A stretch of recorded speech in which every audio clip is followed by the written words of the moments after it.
ligtas at pagkalinga.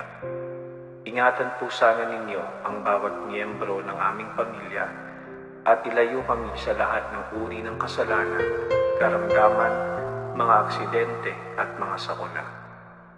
Dalangin po namin na kami ay laging mapailalim sa iyong proteksyon. Amen. Ama namin, sumasalangit ka, sambahin ang ngalan mo. Mapasa amin ang kaharian mo, dito sa lupa para ng sa langit. Bigyan niyo po kami ng aming kakanin sa araw-araw, at patawarin niyo po kami sa aming mga sala, para ng pagpapatawad namin sa mga nagkakasala sa amin.